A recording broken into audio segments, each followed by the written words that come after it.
আসসালামু আলাইকুম।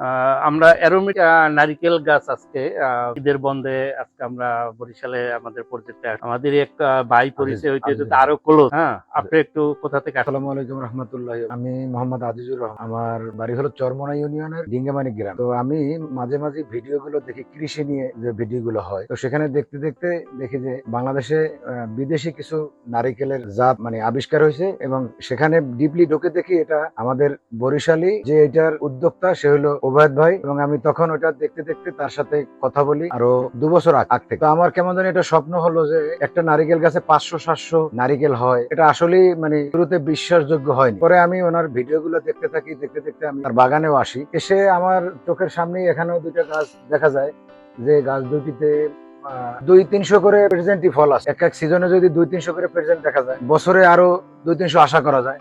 সেক্ষেত্রে 500-600 মনে হচ্ছে যে হবে, বা আরো তার কিছু আরো বাগান দেখছি যেখানে 1-200-র নিচে কোনো নারিকেল নেই। তো তখন আমি চিন্তা করলাম 2 বছর আগ থেকেই যে আমি একটা ছোটখাটো হলেও একটা প্রজেক্ট করবো। তো আমি আরো এখন থেকে 6 মাস আগ থেকেই এটা করা শুরু করছি, এবং তার কাছ থেকেই আমি কিছু ইনফরমেশন নিয়েছি কিভাবে বীজ তৈরি করব, এখানে কিভাবে সার প্রয়োগ করব, এরকম করে তারপরে ডিসিশন নেই যে আমার কতটুকু গাছ লাগবে। সেই মেজারমেন্ট এবং ক্যালকুলেশনটা ওবায়দ ভাই আমাকে দিয়েছে। প্রতি 18 ফিট পর পর এক একটা গাছ। সেক্ষেত্রে আমার 1 বিঘা জমিতে আমি 48টা বা 45টা গাছ লাগে। আমি সেক্ষেত্রে আমি ওবায়দের কাছ থেকে 48টা গাছ আজকে নেয়ার জন্য আসছি। তো এই ভাইয়ের যে জাতগুলি আমার যেটা হাতে আছে, এটা হলো অ্যারোমেটিক একটা নারিকেলের জাত, যেটা দেশের বাইরে থেকে সে নারিকেলটা সংগ্রহ করে বাংলাদেশে চারা উৎপাদন করছে, যেটা দিয়ে ওবায়দ ভাইয়ের ভাষা অনুযায়ী এটা দিয়ে উন্নত বিশ্বে যে কসমেটিক্স গুলো তৈরি করা হয়, কসমেটিক্স গুলি হয়। এবং এটা হলো অ্যারোমেটিক। তারপরে আমরা আরো কিছু চারা আমি যেটা নিয়েছি, এটা হলো তাল। এই নারিকেলের জাতটা হলো ছোট অনেক তাল। চারা ছোট কিন্তু নারিকেলের ফলন অনেক, যেটা গাছের ভিডিও দেখলে আমরা দেখাবো একটু পরে দেখালে বুঝতে পারবো। তারপরে আরেকটা নারিকেলের জাত হলো গ্রিন শট। এটা হলো গ্রিন শট। এলো আরেকটা জাত গ্রিন শট। গ্রিন শটের তারপরে আরেকটা জাত হলো হাই প্রোডাকশন। এটা আরেকটা জাত হাই প্রোডাকশন।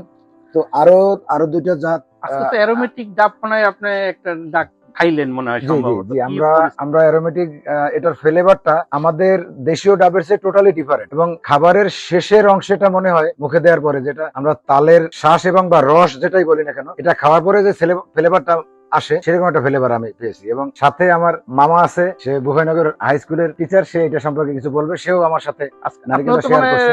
অ্যারোমেটিক একটু টেস্ট করছেন সম্ভবত, কেমন কি মনে হলো? অ্যারোমেটিক কেমন? এই যে আগে কি কখনো ডাব খাইছেন অ্যারোমেটিক?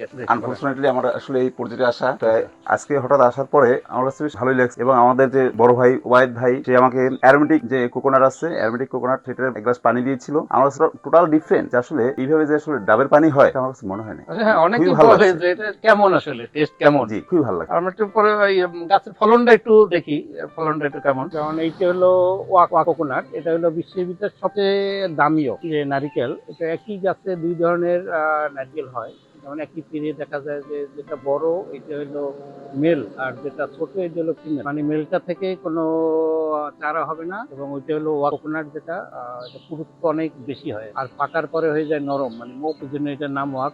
সার্চ দিলেও পাওয়া যাবে। এটা বিভিন্ন দেশে বিভিন্ন নামে পরিচিত, যেমন ফিলিপাইনে এটা দোয়া স্যাপ নামে পরিচিত, বা কসমেটিক কোকোনাট নামেও পরিচিত। আর আমরা আরেকটা দেখাচ্ছি, যেটা হলো তাল জাতের নারিকেল। নারিকেল সবে মাত্র বড় হচ্ছে। দেখা যায় নারকেল যখন সম্পূর্ণ বড় হবে, গাছটা পুরো ভরে যাবে। অনেক অনেক নারকেল। এবং আমাদের ওই পাশে আছে আরো গ্রিন শট আছে, হাই প্রোডাকশন আছে বাগানে। যদিও আমরা এখন শর্ট টাইমের ভিতরে 2টা জাতি আপাতত দেখালাম। অসমোসের পক্ষ থেকে ধন্যবাদ। আল্লাহ হাফেজ।